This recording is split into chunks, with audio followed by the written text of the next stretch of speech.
I'm really happy that for those of you that may not know him, you're going to get a chance to meet our next speaker, State Senator Mark Desaulnier, to talk about legislative focus in the state legislature that he has brought to poverty in California. Mark is a former city councilman, a mayor, a Contra Costa, member of the Contra Costa Board of Supervisors.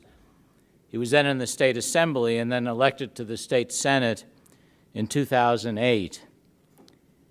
He's been the chair of the Senate Transportation and Housing Committee, chair of the Youth and Wellness Task Force, and he's most recently formed a joint Senate Assembly caucus on poverty in California called Ending Poverty and Inequality in California, EPIC. Mark has a long history in the legislature and before that on the Board of Supervisors on being a very, very effective public official and legislator, particularly on issues of affordable housing, on homelessness, foster youth. His work has had a real impact, and his involvement and his pulling together this state caucus on poverty is going to be an enormously important factor in actually formulating and moving forward and bringing public attention to the issue of poverty and child poverty in California. State Senator Mark Desaulnier.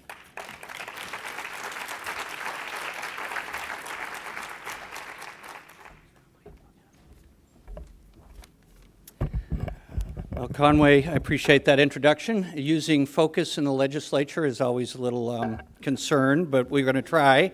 I also just want to thank all of you for being here. This is just inspiring. I feel like it's almost an intervention. We should all turn and say hello to one another and say, I admit it, I'm a bleeding heart, empathetic human being.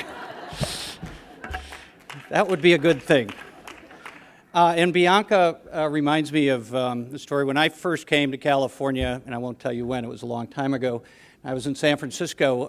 A woman who eventually became the mother of my children suggested I go down to a church and see a service in the Tenderloin. So I thought, she was really cute, I thought I would follow her advice. And I went down to Glide Memorial Church in the 70s and watched Cecil Williams, not knowing at all what I was going to hear or see. And for anyone who's seen Reverend Williams over the years, his passion, his commitment, and I was given a portion of a famous sermon, You Got to Be Bothered. And he talked about, in the 70s, he said, when you go out in that street in the Tenderloin and you see one of your brothers sitting in the street and he's drunk or he's passed out, you can't be indifferent. You got to be bothered. He said, when you see one of your sisters out on the street selling her body because she can't make a living, you can't be indifferent. You got to be bothered.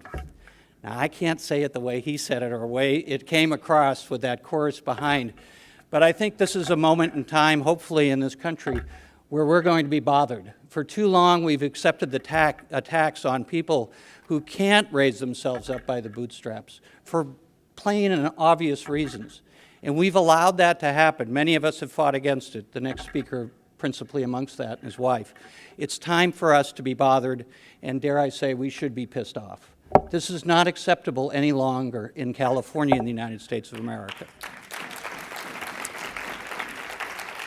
So, about 8 months ago, I was on the floor of the Senate, and I'm surrounded by female members.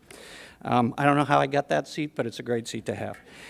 And I turned to a couple of my colleagues and I said, you know, we spend so much time in the middle class, and we should.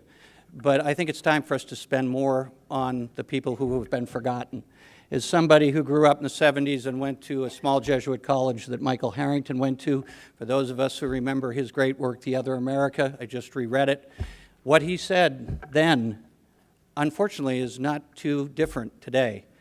So I said to my colleagues, I said, you know, we really need to start acting out about the poorest amongst us and this inequality in California.